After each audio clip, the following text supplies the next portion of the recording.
अब जैसे ये परमात्मा सचखंड से चलकर आता है, वो 3 प्रकार से अपने जीव शरीर की स्थिति में 3 प्रकार के शरीरों में काम करता है। मनुष्य सदृश ही है वह।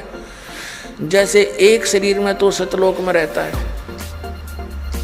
स्थायी रूप में, करोड़ सूर्य मिला दे, करोड़ चंद्रमा उसके एक रोमकूप में, इतनी रोशनी है, वो भी फीकी पड़ जा समझो। और तख्त पर विराजमान है, जैसे राजा बैठता ऐसे मुकुट वगैरह धारण करके परमात्मा, ऊपर सफेद छत्र है, सफेद मुकुट है परमात्मा का, सफेद ही सिंहासन है सारा उसका, वहाँ विराजमान है। और दूसरे रूप में वो क्या करता है, एक तो शिशु रूप धारण करके प्रत्येक युग में आता है, और एक सरोवर के ऊपर कमल के फूल पर विराजमान होता है, वहाँ से कोई निसंतान दंपति उनको ले जाते, प्रत्येक युग में ऐसी लीला है।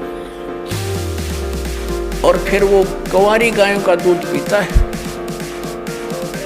कुंवारी गायें दूध देती है, परमात्मा पीते हैं, उनकी परवरिश की लीला ऐसे पूरी होती है। उन कुंवारी गायों में दूध कहाँ से आता है, सतलोक से आता है।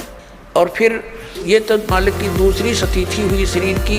फिर धीरे धीरे बड़े होते हैं, छोटी आयु में ही प्रचार शुरू कर देते हैं, परमात्मा अपने जो उद्देश्य से लेकर आते हैं। वेदों में लिखा है कि परमात्मा सतलोक से चलकर आता है, ऊपर तीसरे मुक्ति धाम में रहता है सतलोक में, वहाँ से गति करके आता है और यहाँ अच्छी आत्माओं को मिलता है।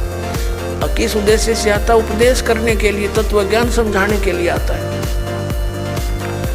तो शिशु रूप धारण करके परमात्मा आते हैं प्रत्येक युग में, तो धीरे धीरे बड़े होते हैं, अपना ज्ञान का प्रचार करते हैं। ये दूसरी स्थिति। और तीसरी स्थिति में वो कैसे आते हैं शरीर में, जैसे कहीं भी महात्मा के रूप में प्रकट हो गए, जैसे जिंदा महात्मा के रूप में कलयुग में वो अधिक आए हैं, और उस जिंदा महात्मा के रूप में वो कभी भी आकर